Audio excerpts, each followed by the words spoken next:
Audio Jungle. Bonjour la fille. Bonjour. Alors là, tu es face à ton miroir, tu vois ton propre reflet. Oui. Je vais te demander de bien te regarder dans les yeux, de te poser quelques questions et tu vas te répondre à toi-même. On est d'accord? Oui. Quelle femme, qui est cette personne que tu vois dans le miroir? Une femme forte, tout simplement. Une femme forte, pourquoi? Parce que j'ai vécu des trucs, beaucoup de choses très difficiles dans ma vie. Je suis surmontée tout ça par la grâce de Dieu. Donc je me vois en tant que femme forte. Et pourquoi c'est important dans ton histoire, le fait d'être une femme forte est important? Parce qu'il faut être fort dans la vie, il ne faut pas baisser les bras. Parce que tu peux rencontrer des gens qui vont venir dans ta vie, essayer de te rabaisser, te mettre au plus bas que sol. Il ne faut pas se laisser faire en fait. Il faut passer au-dessus. Et moi je me considère comme ça. Tu as quel âge? J'ai 33 ans. Tu es mère? Oui. Quelle est la plus belle chose qui t'est arrivée dans la vie? Mes enfants. La naissance de tes enfants? Oui. Tu en as combien? 3. Et quelle est la chose que tu regrettes? Une chose que tu aurais voulu changer si tu devais remonter le temps? C'est l'homme avec qui j'ai eu le dernier père de mes enfants. De mon fils. D'accord. Merci beaucoup. Je vais t'inviter à t'asseoir. Merci. Assieds-toi.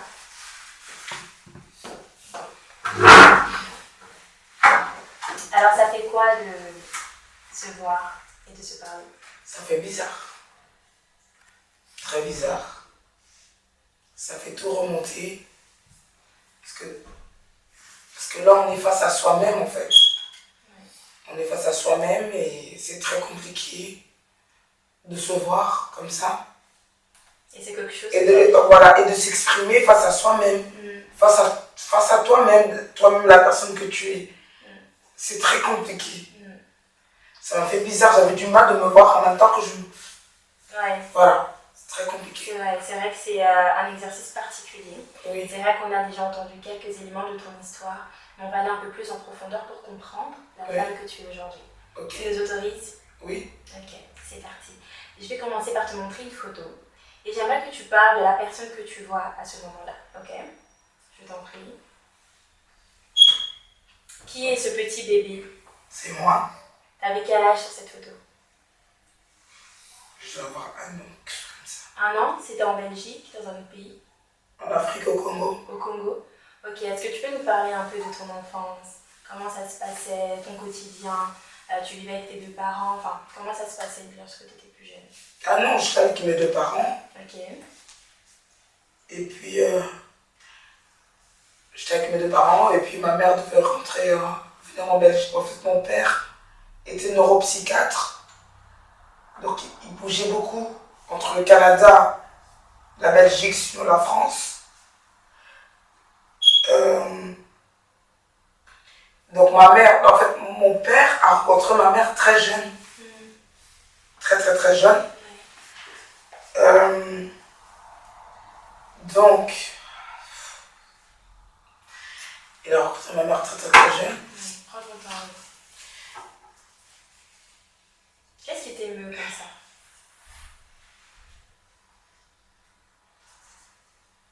Parce que tu touches mes points sensibles, en fait, les points faibles. C'est pas c'est tes parents. Qu'est-ce que tu peux nous dire de ton enfance? Alors, prends juste ton temps, t'inquiète pas, il y a le temps. Mais t'étais un enfant plutôt comment? Comment était ton quotidien au Ah non, j'étais un enfant bien, épanoui. Ouais. Très bien, j'étais épanoui, très bien, je vis bien ma vie. T'as des bons souvenirs de ton enfance? Oui, très bien. Ouais. Et du coup, t'as toujours tes deux parents aujourd'hui? Non, ils sont morts. Ok. Ça s'est passé à un moment très jeune ou à quelle période de ta vie exactement? Ma mère est morte. En ton temps, ok.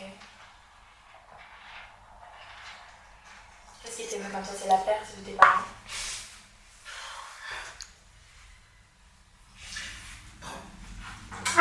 Ma mère est morte quand j'avais 9 ans. C'était toujours au Congo, en Afrique? Non, non. Ah, vous grandissait déjà? Oui, en Belgique, elle est morte ici. En Belgique, elle est enterrée au cimetière d'Ixelles. Et mon père, quelques années après. À 9 ans? Non, un peu plus tard. Ok. C'est difficile lorsqu'on a un enfant de perdre un parent. C'est très dur. Parce que je me retrouve seule.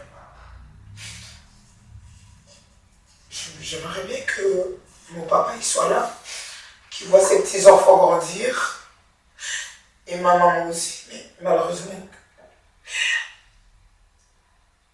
Dieu les a arrachés trop tôt. Et des fois, je dis, le monde est injuste en fait.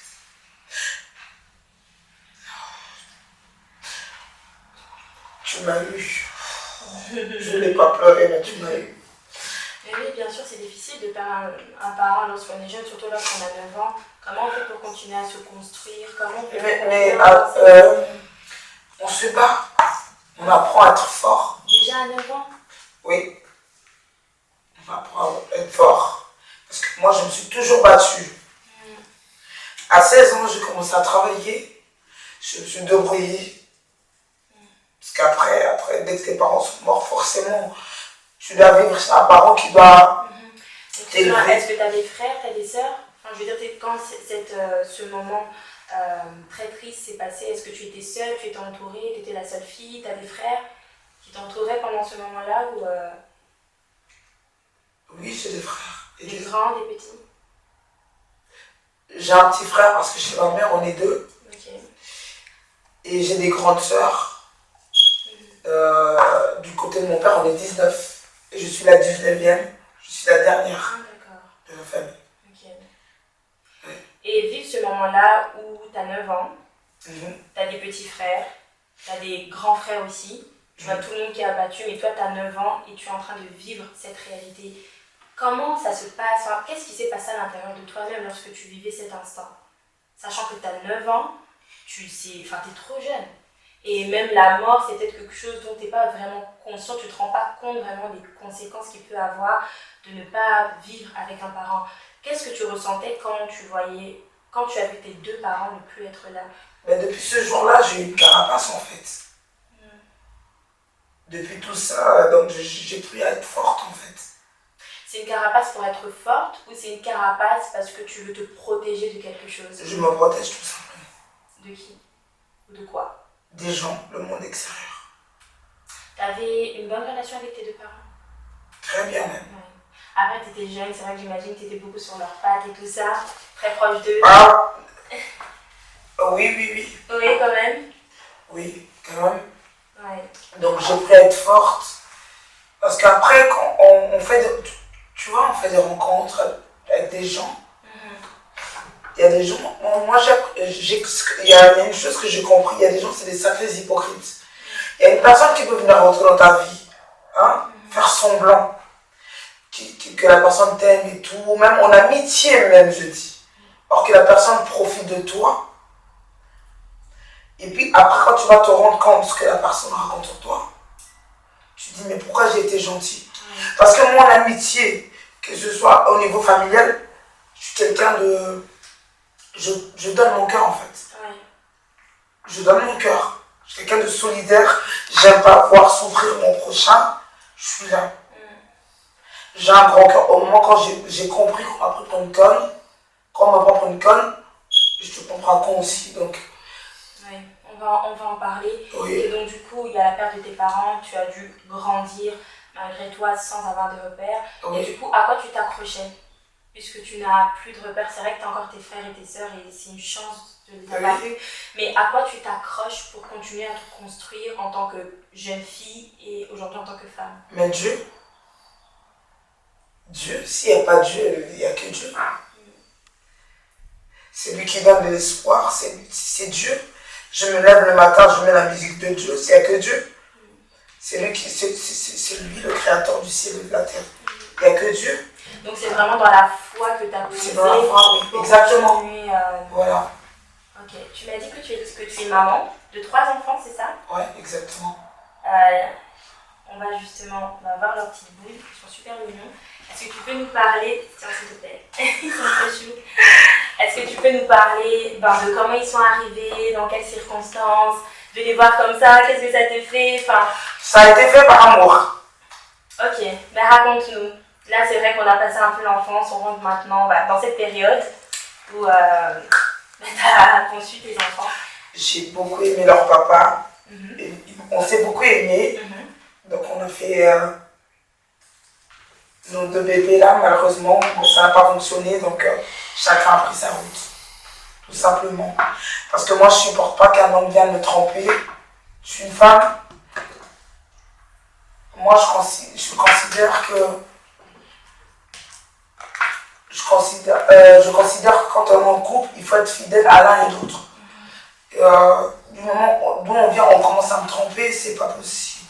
Qu'est-ce qui s'est passé? Pardon? Qu'est-ce qui s'est passé? J'allais pas supporter. Beaucoup trop de tromperie. C'est des choses que tu entendais, c'est des choses que tu l'as appris? Non, que j'ai vu moi-même. Donc, je pouvais pas. Je l'aimais, j'aurais tout donné pour lui. Mais la tromperie, t'as pas accepté? Non, je n'accepte pas la tromperie. Tu as eu 2 enfants avec ce papa. Oui. Est-ce que déjà, lorsqu'il y avait la naissance du premier, c'est quelque chose qui se passait déjà la tromperie, ou c'est vraiment à partir du 2e bébé que tu t'es rendu compte, ou tu as constaté que tu voyais quelqu'un d'autre? Non, ça s'est passé déjà. Mais du moment, quand tu aimes la personne, des fois tu ne vois pas, ça te prend du temps en fait. Ça prend du temps, on ne se détache pas de l'être, de la personne qu'on aime tout de suite. C'est ça. Tu vois, ça prend du temps. Et moi, ça m'a pris du temps de me détacher. C'est là où j'ai fait encore ma vie. Après ça, ça m'a pris du temps de me détacher de lui parce que j'aimais beaucoup cet homme. Parce que généralement, lorsqu'on peut voir différentes histoires qui circulent par exemple sur les réseaux sociaux, et souvent, qui parlent de tromperie, pardon, et c'est vrai que souvent, lorsqu'on peut voir dans les commentaires, on se dit, mais pourquoi la femme n'est pas partie, si elle savait depuis longtemps, pourquoi elle a un 2e enfant, elle a eu un 2e enfant avec cette personne? Qu'est-ce que tu pourrais répondre à des personnes qui ont ce genre de pensée? Mais c'est pas facile de quitter la personne qu'on aime. C'est pas du jour au lendemain, tu dis, oui, je t'aime plus, je pars, non. On a un cœur, on a un cœur. C'est pas facile de quitter la personne la personne qu'on aime directement d'un coup. C'est compliqué. Et ça a été compliqué pour toi? Très. Et ça fait quoi? Ça m'a pris des années pour l'oublier. Et ça fait quoi d'être une femme, d'avoir des enfants, et de voir que son homme, le papa de ses enfants, est en train de faire quelque chose qui est infidèle? Ça fait quoi de voir ça? Qu'est-ce qu'on ressent lorsqu'on est une femme et qu'on dit ça? Ça fait très mal. Très mal. On se sent sali. Tu dis, moi je suis là, je donne tout à cet homme. Pourquoi il me fait ça? En plus, il sait bien que je l'aime. Je lui donne tout. Pourquoi il me fait ça? Et ça fait très mal, donc... moi, quand ça se passe comme ça, je préfère partir. Je préfère partir. Parce que moi, je considère en amour, en fait, il faut se respecter. Dieu a créé l'homme et la femme. On fait que un tous les deux. Je ne peux pas aller voir ailleurs, aller me tromper et me faire mal. Et faire couler mes larmes. Ça, c'est hors de question. C'est quelque chose que tu as eu à l'occasion de lui dire? Oui. Et c'était quoi sa réaction de te voir dans cet état, de pleurer, de... Rien. Rien, c'est pour ça que je suis partie. Je lui dis, mais pourquoi je vais faire ça? Donc c'est pour ça que... Donc après ça, c'est pas par rapport à ça que j'ai un problème avec les hommes en fait. Ah, depuis là, ça dès que je parle avec un homme, j'attaque. Je suis pas gentil avec les hommes. Et c'est dû à cette... Enfin, c'est de là que... Oui, voilà, je suis pas gentil avec les hommes, c'est dû à cette expérience-là, que je suis pas gentil avec les hommes, j'attaque directement. Tu comprends? Ouais.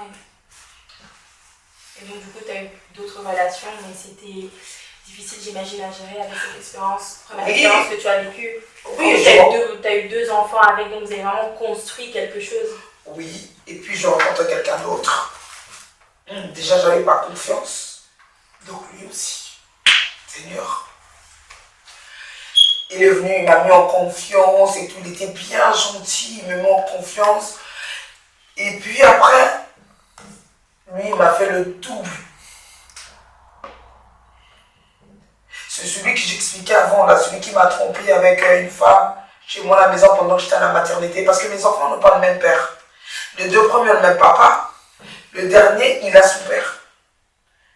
Moi, dans mon avenir, je voulais avoir mes enfants avec un seul homme. Regardez comment le diable fonctionne, comment certains hommes, quand vous n'aimez pas les gens, restez chez vous.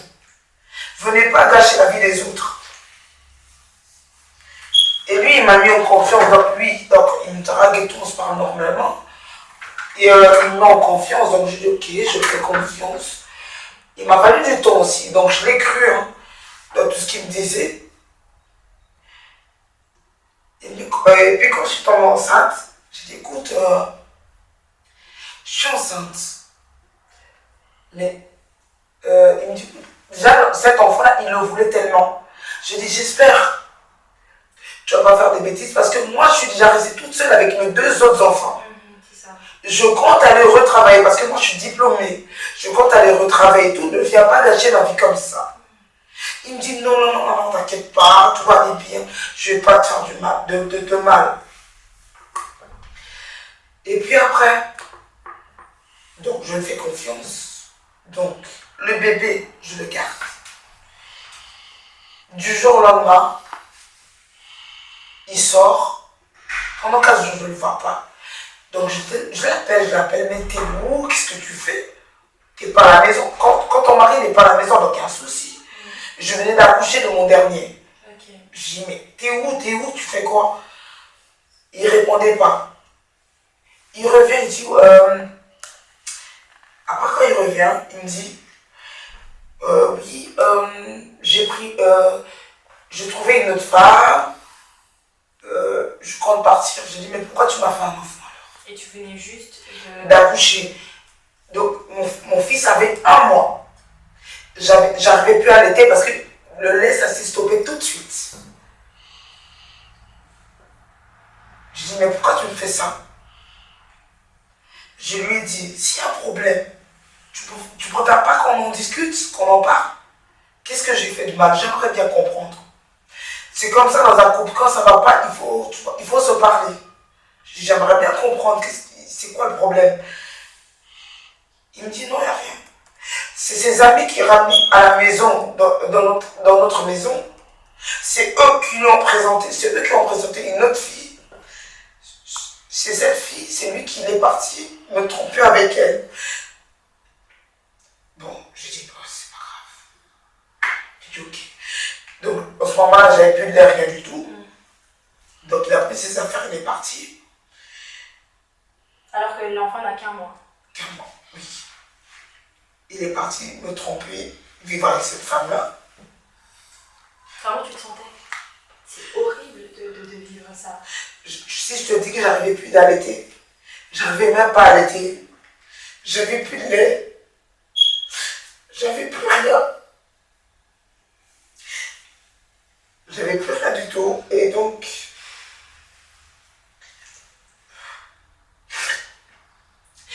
après ça, donc il a été avec cette femme.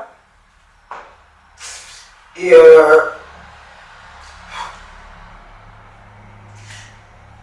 je l'ai laissé. Hein. Tu l'as pas retenu? Non. Je l'ai laissé partir. Je souffrais toute seule de mon côté. Avec tes 3 enfants? Avec mes 3 enfants. Je dis, s'il savait qu'il ne voulait pas de moi et me faire ça, qu'il connaît ma famille, j'ai présenté même à ma grande sœur, à mes nièces. Pourquoi il voulait que je sois humiliée à ce point-là comme ça? J'ai dit, bon, c'est pas grave, c'est la vie. Tu t'es senti humiliée? Oui. T'étais pleurée en fait. Parce que je ne présente pas n'importe quel homme à ma sœur et mes nièces. Oui, pour toi, c'était important, comme tu l'avais présenté à ta famille, que vous alliez jusqu'à la mort, ou du moins que ça ne se finit pas comme ça, où tu es voilà. De tous, ouais. Il est parti, attends, ce qu'il m'a fait encore. Il n'a pas arrêté. Il est parti avec cette fille en question. Je les ai laissés. Hein. Et puis après, Donc là-bas, c'est ses amis qui nous ont dit, vas-y. Donc c'est les mêmes personnes qui venaient manger chez moi, à la maison. On s'est avec cet homme. Il m'a trouvé jamais mon toit à moi, il n'avait rien. Je suis resté avec lui, il ne travaillait pas rien du tout. Donc je l'ai accueilli chez moi. Parce que moi, quand j'aime un homme, c'est pas on va avancer tous les deux. Mais tu veux construire quelque chose de Voilà, on va avancer tous les deux. Si ça va pas, je vais être là pour toi. Je donne mon amour, on va avancer tous les deux. Qu'est-ce qu'il y a, qu'est-ce qu'on peut faire? Il n'y a pas que l'argent qui compte. Ce qu'il a fait,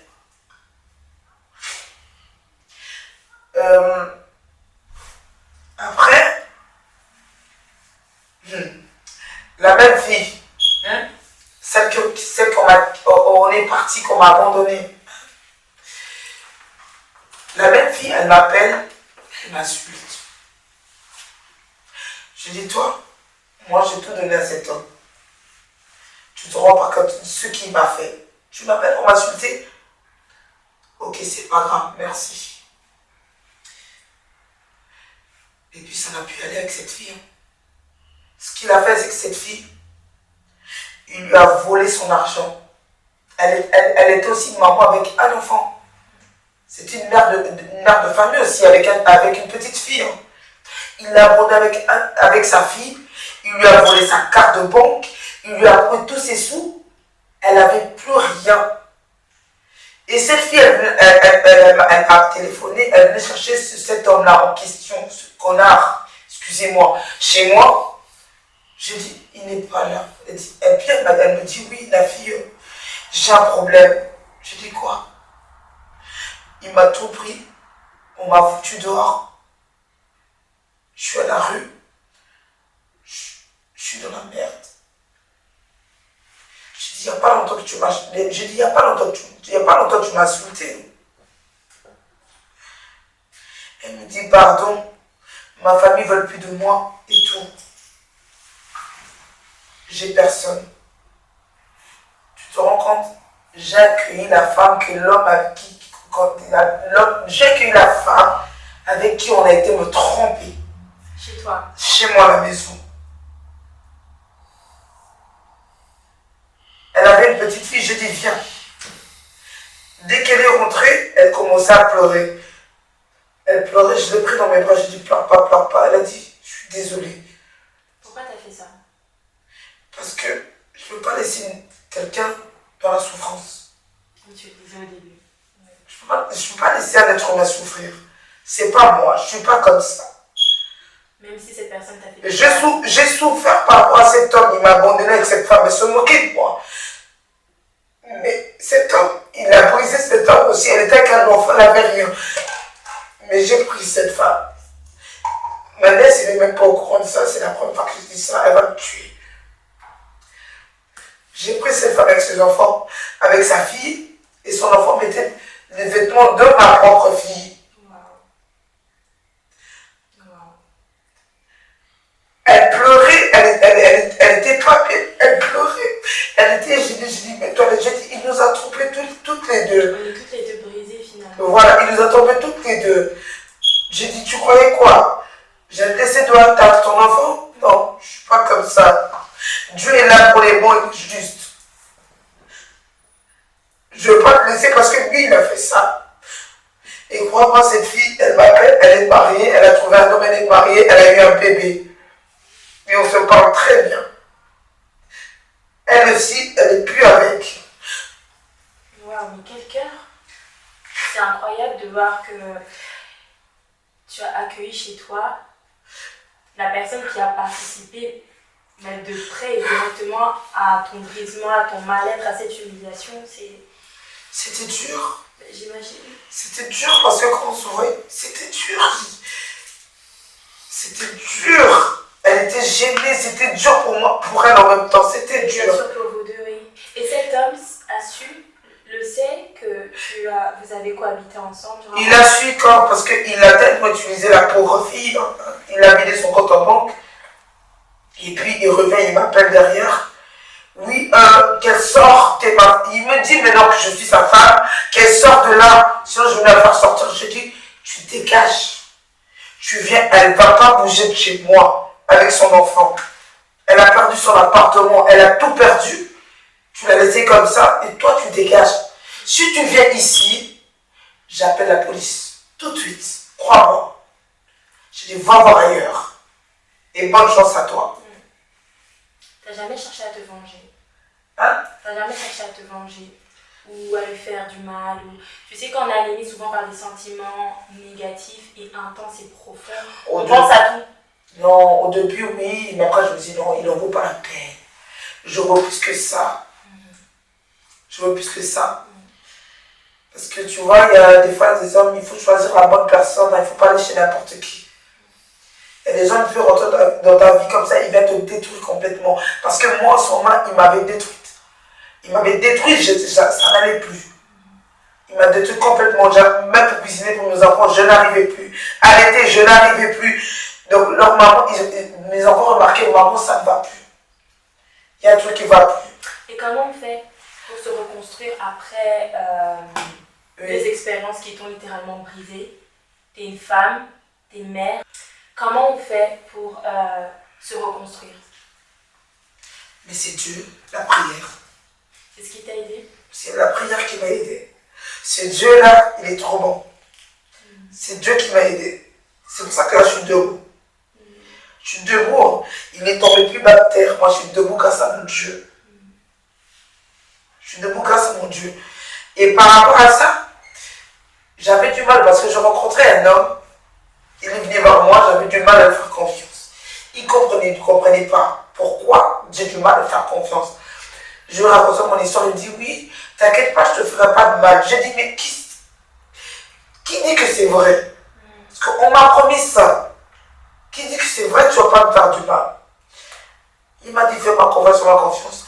Mais crois-moi, j'ai ouvert mon cœur et je l'aime.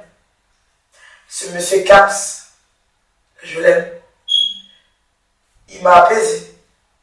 Vous êtes ensemble actuellement? On est ensemble. Eh bien justement, oui. Aujourd'hui, qui est Nafi? Qui est Nafi, une femme bien relevée, une femme qui ne baisse pas les bras, qui va tout droit. J'avance. Je ne baisse pas les bras. Donc, je conseille aux femmes qui tombent sur ces hommes-là de ne pas baisser les bras. Parce qu'il y a certains hommes qui, en se comportant comme ça, ils peuvent pousser la femme, tu vois, au suicide. Et s'il vous plaît, les femmes, ne vous suicidez pas. Avancez tout droit. Avancez, soyez fortes. Trouvez un truc à faire. Allez dans votre famille, et faites votre vie. Faites votre vie. Si l'homme en question il est méchant, c'est son problème, c'est lui et son Dieu. C'est lui et son Dieu. Moi, c'est Dieu qui m'a sauvé. Parce qu'à un moment, ça n'allait plus, c'est Dieu qui m'a sauvé. Wow. Et aujourd'hui, tu as encore des séquelles de cette expérience, de ces expériences? Ah, bien sûr, parce que mon homme, il a du mal à me cerner. Ouais. Parce qu'à chaque moment, je n'ai pas confiance. Je n'ai pas confiance. À tous les 5 minutes, où tu fais quoi? Qu'est-ce qui se passe? C'est elles qui sont restées de ces expériences. Tu fais quoi? T'es où? Tu fais quoi? Parce que l'autre, il m'a tellement trompé. Je n'arrête pas. Et lui, il a peut-être rien à voir. Il n'est pas comme d'autres hommes. Il n'a rien à voir. Et moi, je n'arrête pas de le saouler. Et j'ai même des fois, je me dis, mais je vais l'étouffer même. Je dis, je risque de l'étouffer, mais le problème, on m'a déjà détruit comme ça. On m'a déjà détruit. Donc je dis, mais... Tu n'as jamais parlé de cette histoire? Parce qu'en réalité, des fois, pas des fois, et même tout le temps, on est juste la somme de nos expériences passées. La manière dont on réagit aujourd'hui, c'est parce qu'il y a quelque chose qui s'est passé. On a vécu quelque chose dans le passé qui fait ce qu'on est. Il sait le pauvre. Ouais. Il me rassure tout le temps. Même quand il est au boulot, il m'appelle. On peut rester des heures. Il a même des fois des problèmes avec son patron parce qu'il est tout le temps pour parler avec moi. Ouais. Pour parler avec moi tout le temps. Donc, à cause des autres hommes qui viennent détruire la vie d'une femme. Et puis après, la femme n'a plus confiance à un autre homme à cause des imbéciles pareils. Et Je vais te demander un exercice. Est-ce que tu peux repartir devant le miroir, s'il te plaît? tu vas me faire pleurer toi aujourd'hui. J'ai fait la journée, ça c'est sûr. Regarde-toi, s'il te plaît, devant le miroir. Oh, oui. Et j'aimerais que, voilà, c'est vrai que c'est là que tu te vois. Enfin, c'est toi, c'est ma fille. Mais j'aimerais que tu te dises que là, tu vois la personne qui t'a brisé, la personne qui t'a fait du mal, cet homme, en fait, qui t'a humilié, comme tu disais. Oui. Si tu devais lui dire un mot, une phrase, une parole, qu'est-ce que tu lui dirais, toujours en te regardant dans le miroir? Ben, tout simplement que je suis une femme forte aujourd'hui, que je n'ai pas besoin de lui. J'ai rien à lui dire, tout simplement. Pour moi, il n'existe plus. Il n'existe pas pour moi, donc j'ai pas le temps, j'ai pas son temps. Je m'en fous. Est-ce que tu l'as pardonné? Pas du tout. D'accord. Si tu devais dire un mot à ton homme actuel qui essaie de tout faire pour te rassurer, il essaie de tout faire pour penser toutes tes blessures, qu'est-ce que tu lui dirais? Akam, oui, je l'aime. Je t'aime, mon amour. Et un dernier mot, Oui. si tu devais parler à tes enfants par rapport à ton expérience, tu devais donner un conseil à ta petite fille, à ton petit garçon, à tes enfants tout simplement par rapport à ces expériences que tu as vécues, qu'est-ce que tu leur dirais? À mes garçons, à respecter la femme. Et à ma fille, de faire très attention. Attention à qui et à quoi? Aux hommes, certains hommes. D'accord, merci beaucoup. Je vais te demander de t'asseoir à nouveau. Alors, on est presque à la fin de notre intervention. Mais avant de terminer ton histoire juste incroyable, on a un petit cadeau pour toi. C'est quoi? Est-ce que tu es prête à avoir ce cadeau? Oui. Ok, je vais te donner la tablette, ok? Un instant. Je t'en prie. Tu peux mettre play et regarder. Coucou Tantina, je suis sûre que tu vas bien. Bon, je suis moi, je te vois, c'est pas grave. Je te fais cette petite vidéo pour te dire que je suis très contente que tu sois ma tante. Tu es le genre de tante que beaucoup de jeunes filles rêvent d'avoir parce que tu es jeune et mais c'est toujours cool d'avoir une jeune tante en qui on peut se confier, on peut parler de tout comme des amis. Et c'est vraiment ça que j'aime dans notre relation et que j'aime chez toi parce que tu es quelqu'un de très très ouverte et de très très cool. Donc vraiment, ne change pas et je suis fière d'être ta nièce et que tu sois ma tante. Donc voilà, je te fais plein de bisous. C'est qui cette personne C'est qui cette personne qu'on voit qui te laisse un magnifique message? C'est ma nièce, c'est à elle. Ça te fait quoi d'entendre tous ces mots? Ah, je l'aime. J'aime trop mes nièces. C'est quasiment mes copines en fait. J'aime trop mes nièces. Merci beaucoup de nous avoir partagé ton histoire. Ton histoire est incroyable parce qu'il y a beaucoup de blessures, il y a beaucoup d'embuscades, il y a beaucoup de situations difficiles, mais voir que tu es encore là, c'est juste incroyable. Tu as une force, une résilience juste incroyable. Tu sais, il y a peu de femmes qui auraient, peu d'hommes aussi peut-être, qui n'auraient pas supporté tout ce que tu as vécu. Malheureusement, on constate qu'aujourd'hui, on parle beaucoup de suicide, de dépression et plein de choses comme ça. Et voir que toi, tu es là et tu délivres ce message, franchement, félicitations et merci infiniment de nous avoir partagé ton histoire dans cette émission. Aujourd'hui, nous avons donc reçu Nafi, qui nous a raconté une histoire juste incroyable. Je pense que son histoire parle à chacun et chacune d'entre nous. Il est vrai que la tromperie l'a brisée, mais toi, il y a certainement autre chose qui t'a brisée. Mais aujourd'hui, elle est la preuve même qu'on peut se relever de toutes les situations si on prend une véritable décision. Et surtout, le bon cœur paye toujours. Alors merci d'avoir suivi cet épisode. On se retrouve dans le prochain épisode de Face au miroir.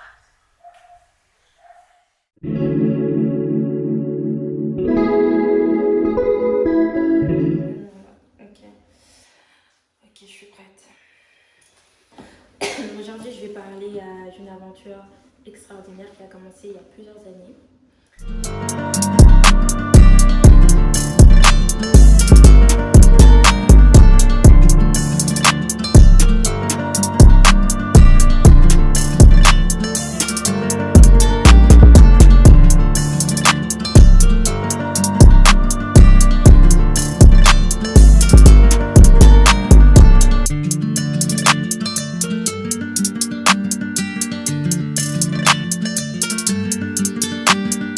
brush will be